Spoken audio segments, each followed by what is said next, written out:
Assalamualaikum Pak. Waalaikumsalam dok. Tapi Pak, perkenalkan saya Dokter Rahayu, saya dokter yang bertugas di Poliklinik ini Pak. Kali ini saya akan melakukan anamnesis atau tanya jawab seputar keluhan Bapak. Anamnesis atau tanya jawab yang saya lakukan ini bertujuan untuk menegakkan diagnosis dari penyakit Bapak serta kelainan yang Bapak keluhkan. Dalam analisis ini Bapak tidak usah merasa khawatir karena nantinya saya akan menjamin kerahasiaan dari informasi atau jawaban yang Bapak berikan yang nantinya akan saya gunakan untuk kebutuhan medis saya, dan nantinya akan saya gunakan untuk menggali keluhan Bapak dan dapat menentukan pengobatan yang tepat dari diagnosis penyakit Bapak. Dan Bapak pun diberikan hak untuk tidak menjawab pertanyaan yang saya ajukan. Apakah Bapak bersedia atau tidak? Bersedia dok. Tapi Pak, kalau bisa saya tahu siapa nama Pak? Padahal Padahal umurnya berapa Pak? 47 tahun dok. 47 tahun.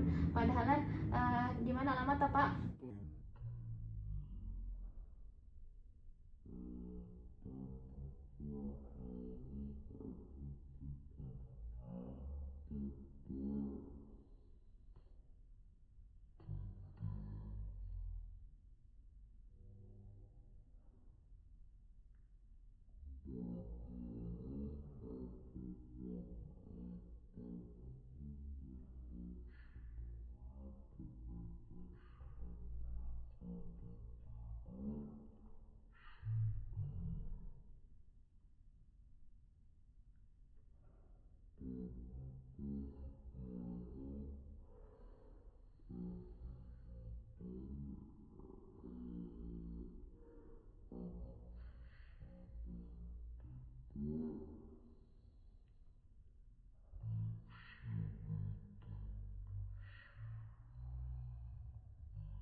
5 hari yang lalu. Terus kemudian BAK bapak ini atau urin dari buang air kecil bapak ini dia warnanya seperti teh, dan kemudian BAB bapak ini warna dari feses bapak atau tinja dari BAB bapak ini dia berwarna kehitaman. Kemudian tidak ada riwayat dalam ada riwayat penyakit kuning sebelumnya. Kemudian bapak ini pernah mengonsumsi alkohol sudah sejak 5 tahun yang lalu. Kemudian tidak ada riwayat penyakit dalam keluarga, dan bapak pun mengalami dan mengeluh ada mual. Kemudian bapak juga mengeluh ada gatal-gatal di sekujur tubuh, dan kemudian ada rasa lemas di seluruh tubuh. Jadi pada hasil anamnesis ini saya menyimpulkan atau mengambil kesimpulan sementara bahwa bapak ini dia menderita hepatitis. Saya menyarankan kepada bapak untuk melakukan pemeriksaan selanjutnya, yaitu berupa pemeriksaan fisik. Apakah ada yang kita tanyakan, Pak? Tidak ada, Dok. Terima kasih, Pak. Sama-sama, Dok. Assalamualaikum, Pak. Waalaikumsalam, Dok. Tapi Pak, perkenalkan, saya Dr. Ayu, saya dokter yang bertugas di poliklinik ini, Pak. Kali ini saya akan melakukan pemeriksaan fisis untuk gastroenteropatologi. Pemeriksaan fisis gastroenteropatologi ini, Pak, dia meliputi pemeriksaan inspeksi, auskultasi, palpasi, dan perkusi. Pada pemeriksaan ini mungkin Bapak akan merasakan sedikit tidak nyaman, karena nantinya saya akan menyentuh bagian abdomen Bapak atau bagian perut Bapak dan beberapa ekstremitas Bapak. Tapi Bapak tidak usah merasa khawatir, karena saya akan melakukan pemeriksaan ini dengan sebaik mungkin. Apakah Bapak bersedia atau tidak? Bersedia, Dok. Ya, tapi Pak, jadi sebelum melakukan pemeriksaan fisik selanjutnya, saya akan mengecek tanda-tanda vital dari Bapak. Yang pertama, saya akan mengukur tekanan darah Bapak dengan menggunakan tensimeter. pada daerah tangan kanan Bapak. Terus kemudian setelah itu saya juga akan mendengarkan mendengarkan denyut nadi Bapak. Kemudian saya juga akan mendengarkan suhu dan mengecek atau memeriksa suhu Bapak, serta dan suhu Bapak dan memeriksa frekuensi pernapasan Bapak. Kemudian tidak lupa juga saya meminta kepada Bapak untuk menimbang berat badan dan mengukur tinggi badan. Sebelum melakukan pemeriksaan fisik, saya akan mencuci tangan terlebih dahulu dengan 6 langkah.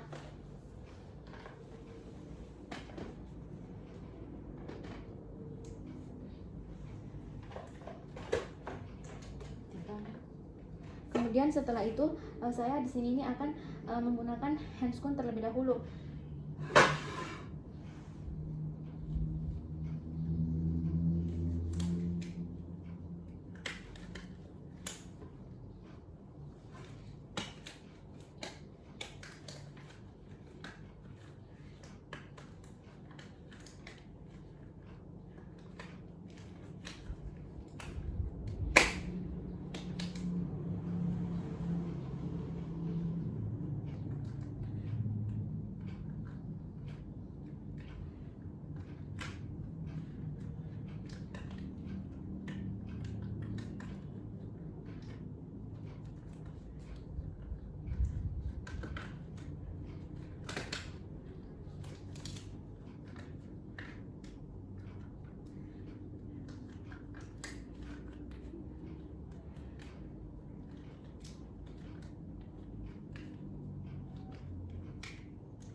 Kemudian setelah menggunakan handscoon steril, saya akan memposisikan pasien untuk melakukan pemeriksaan fisik dari pemeriksaan inspeksi, auskultasi, palpasi, dan perkusi. Kemudian setelah itu kita akan melakukan pemeriksaan fisik gastroenteropatologi. Perlu diketahui di sini bahwa pemeriksaan fisik gastroenteropatologi itu dia terdiri dari inspeksi, auskultasi, palpasi, dan perkusi. Yang pertama-tama di sini saya akan melakukan pemeriksaan yaitu berupa pemeriksaan fisik gastroenteropatologi berupa inspeksi dari ujung kepala sampai ujung kaki pasien. Yang pertama-tama di sini ini sebelum melakukan inspeksi kita meminta para pasien untuk berbaring pada tempat atau meja yang telah disediakan. Kemudian setelah itu di sini ini lampu ini dia meliputi kepala, kaki, dan kemudian abdomen serta belakang pemeriksa. Kemudian setelah itu saya akan mulai melakukan pemeriksaan fisik gastroenteropatologi berupa pemeriksaan inspeksi. Di sini yang pertama-tama yaitu adalah kita melakukan inspeksi pada bagian rambut pasien yang kita nilai di sini nih, apakah pada rambut pasien di sini apakah dia ada kebotakan atau batu rambut yang udah tercabut. Kemudian setelah itu kita akan mulai melakukan inspeksi pada kulit pasien. Di sini kita inspeksi dan kita nilai apakah pada kulit pasien itu warnanya itu keabu-abuan atau kekuning-kuningan. Kemudian setelah itu kita akan mulai melakukan inspeksi pada bagian konjungtiva pasien. Yang kita lihat di bagian konjungtiva pasien di sini dengan sambil meminta kepada pasien untuk melihat ke atas, tapi Pak bisa melihat ke atas. Yang kita nilai di sini yaitu adalah apakah konjungtiva di sini pasien itu tampak pucat atau tidak. Kemudian setelah itu kita akan menginspeksi bagian sklera pasien. Yang di sini ini kita sambil meminta pasien untuk melihat ke bawah, tapi Pak bisa melihat ke bawah. Di sini kita nilai apakah sklera dari pasien ini dia tampak terus atau kekuningan. Terus kemudian setelah itu saya juga akan menilai bagian atau menginspeksi bagian leher dari pasien. Kemudian yang di sini yang kita nilai apakah dia ada distensi atau dari vena jugularis, dan kemudian dia apakah ada massa tumor atau tidak. Kemudian setelah itu kita akan mulai menginspeksi pada bagian regiotoraks pasien. Di sini nih yang kita inspeksi itu adalah apakah dia ada pembesaran ginekomastia atau pembesaran payudara yang disebut dengan ginekomastia. Terus kemudian dia apakah ada pembesaran pada vena lateral, dan apakah dia ada tanda-tanda spider nevi atau tidak pada regiotoraks. Kemudian setelah itu di sini kita akan mulai melakukan inspeksi pada daerah abdomen. Yang kita lakukan inspeksi pada daerah abdomen di sini ini yaitu adalah pertama-tama yaitu adalah kita akan melihat apakah perut pasien ini dia mencembung atau tidak, distended atau tidak, dan apakah mendatar atau tidak. Terus kemudian kita lihat apakah ada massa tumor atau tidak, dan terus kemudian selain itu kita lihat apakah ada pelebaran vena-vena kolateral, dan apakah dia ada tanda-tanda seperti kabut medusa atau tidak pada perut pasien. Pada bagian abdomen pasien kita juga melihat apakah dia ada timpanitis, dan kemudian apakah dia ada timpanitis, dan kemudian dia ada kehamilan, dan terus kemudian dia ada feses, dan apakah dia ada neoplasma atau tidak. Kemudian setelah itu kita akan melakukan pemeriksaan auskultasi. Dengan pertama-tama itu adalah kita akan pusatkan perhatian pertama kita pada suara yang ada di abdomen, dan kemudian setelah itu kita akan mulai melakukan auskultasi dengan menggunakan bel stetoskop yang kemudian nantinya kita akan tempatkan pada bagian mid abdomen pasien. Kemudian setelah itu kita akan mulai mendengarkan bising usus. Kemudian kita tentukan bising usus apakah dia normal atau tidak. Kemudian setelah itu kita akan mulai menempatkan bel stetoskop ini di 4 kuadran abdomen untuk mendengarkan bunyi bising usus atau untuk bunyi bising usus dari 4 abdomen. Yang pertama yaitu di bagian kanan atas, kemudian di bagian kiri atas, kemudian di bagian kiri bawah, dan kemudian di bagian kanan bawah. Setelah itu kita juga dapat mendengarkan bunyi peristaltik ini hingga 1 menit. Kemudian setelah itu kita dapat juga melakukan auskultasi atau dapat melakukan atau dapat mendengar bunyi peristaltik di mana saja. Yang pertama kita dapat mendengarkan bunyi peristaltik yaitu adalah di bawah umbilikus dan di atas suprapubik dan di bagian mana saja atau di bagian perut mana saja. Kemudian setelah itu Buya, kita juga bisa mendengarkan bagian kanan dan bagian kita juga bisa mendengarkan bunyi peristaltik dari bagian kanan umbilikus dan bagian atas umbilikus, yaitu adalah berupa bunyi bergemuruh dari hepatic rab. Terus kemudian setelah itu kita juga dapat mendengarkan bunyi murmur aorta abdominalis, yaitu dengan meletakkan stetoskop ini 5 jari di bawah processus stupendous dan kemudian di bagian radio epigastrium. Kemudian setelah itu kita juga dapat mendengarkan bunyi berut dari karsinoma pankreas di bagian radio kiri epigastrium, serta kita juga dapat mendengarkan bunyi dari splenic friction rod di bagian lateral. Kemudian setelah itu kita juga dapat mendengar bunyi kita dengar bunyi peristaltik ini atau kita melakukan auskultasi ini hingga waktu 5 menit. Kemudian setelah itu kita akan mencatat hasil dari auskultasi kita ini. Kemudian setelah itu kita akan mulai melakukan palpasi pada abdomen. Yang pertama-tama kita akan melakukan palpasi abdomen ini dengan cara kita akan mempalpasi, yaitu adalah dilakukan dengan palpasi dalam dan palpasi ringan. Palpasi ringan yaitu adalah di mana kita akan melakukan palpasi atau penekanan pada bagian abdomen dengan kedalaman kurang lebih 1 cm. Sementara palpasi dalam kita akan mulai melakukan palpasi atau penekanan pada daerah abdomen yaitu adalah dengan penekanan kurang lebih 5 cm. Terus kemudian setelah itu kita juga pertama-tama akan menempatkan kemudian melakukan palpasi ini juga, melakukan palpasi pada bagian abdomen. Ini bisa juga dilakukan dengan cara yang pertama kita akan menempatkan telapak tangan kita ini pada bagian abdomen, dan kemudian dengan jari-jari aduksi ini dia menekan pada dinding abdomen dengan kedalaman kurang lebih 1 cm. Kemudian jangan sampai, kita perhatikan di sini kuku jari kita ini menusuk ke dinding abdomen. Kemudian setelah itu kita akan melakukan palpasi ringan terlebih dahulu dari bagian bawah abdomen. Kemudian itu adalah dari bagian bawah kanan regi abdomen. Kemudian setelah itu bagian atas kanan regi abdomen, kemudian bagian kiri atas regi abdomen, kemudian bagian kiri atas regi abdomen. Terus kemudian setelah itu di sini ini kita akan mulai melakukan palpasi dalam, yaitu dengan cara yang sama, yaitu adalah pada palpasi yang ringan namun dengan kedalaman yang berbeda. Kemudian setelah itu mulai dari daerah yang bagian bawah. Kemudian setelah itu dengan gerakan menekan ke bawah, ujung jari itu dimasukkan ke dinding abdomen, dan kemudian kita dapat menemukan struktur di bawahnya, yaitu dengan rata tekanan 4-5 cm. Kemudian setelah itu kita akan mulai melakukan palpasi pada bagian kiri abdomen, yaitu adalah dengan cara yang pertama-tama untuk menentukan palpabel dari lien dan hepar kiri. Yang pertama-tama itu adalah dengan cara yaitu adalah kita akan melakukan palpasi bimanual dengan tangan kanan. Di sini yang pertama yang dimasukkan di yang pertama ini itu adalah dimasukkan di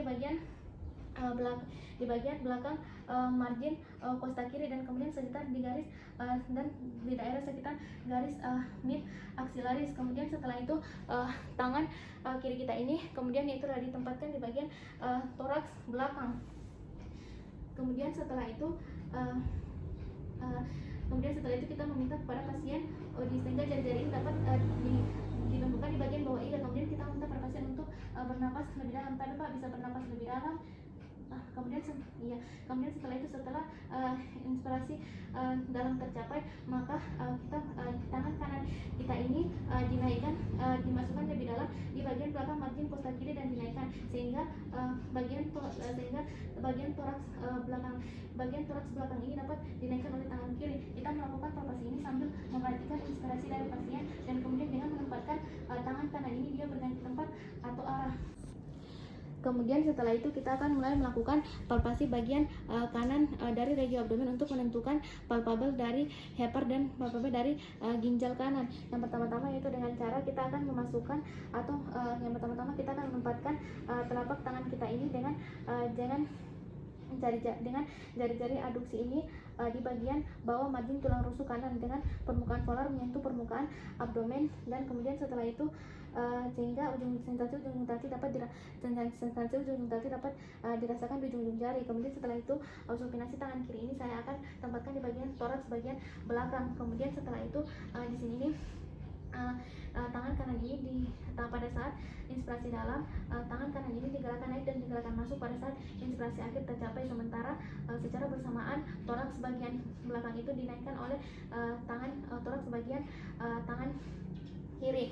Kemudian setelah itu pembesaran palpasi dari kemudian setelah itu apabila didapatkan nyeri pada saat palpasi abdomen, kita meminta kepada pasien untuk menaikkan kepalanya dengan bantal.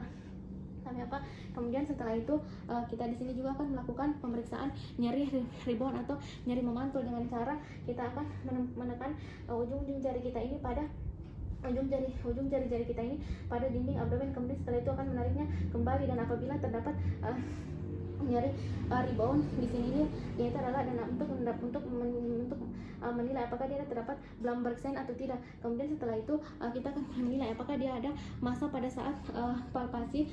Di sini ini berarti dia yaitu adalah kita tentukan ukuran, konsistensi, lokasi, besar, kemudian kekenyalan dan mobilisasi serta pulsasinya. Kemudian setelah itu di sini ini kita akan mulai melakukan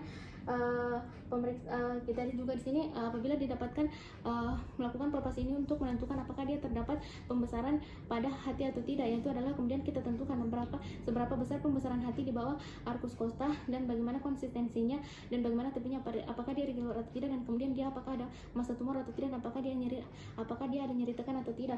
Kemudian setelah itu di sini ini saya akan mulai melakukan tes Morphsign. Di sini yang pertama itu adalah dengan cara menekan pada hipokondrium dextra pasien, itu adalah sambil kita minta pada pasien untuk tarik nafas, tapi Pak bisa tarik nafas.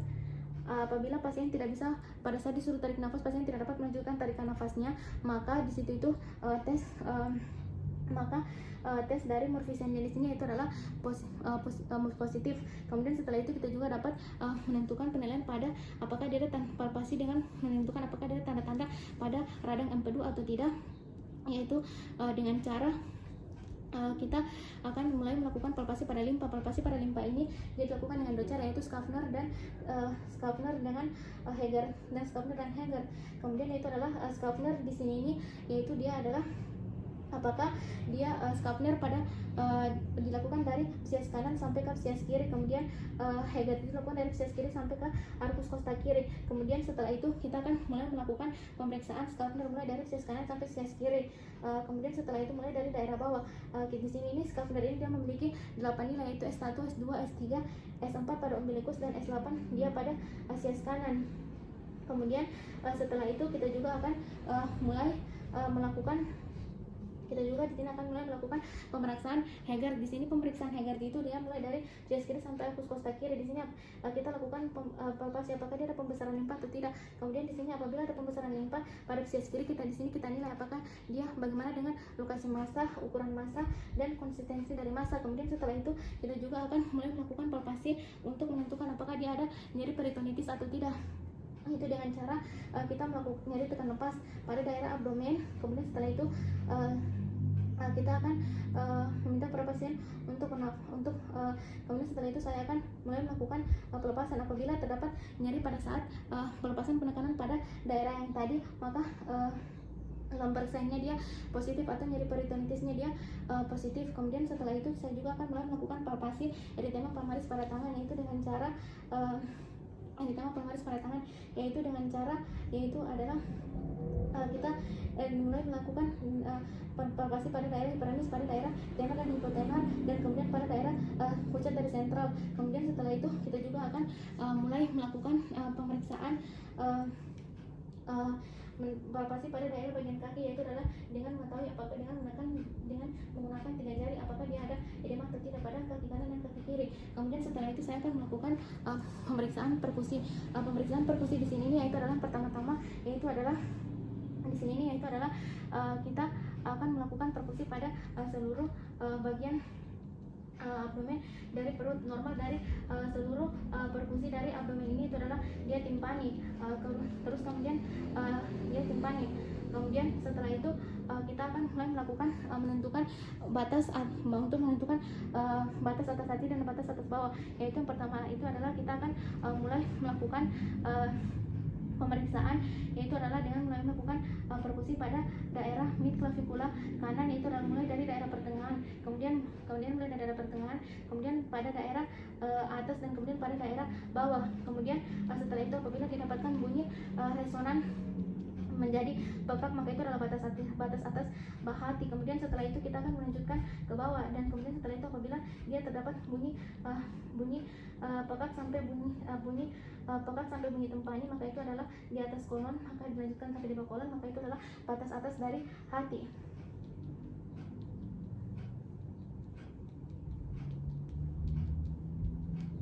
Kemudian setelah itu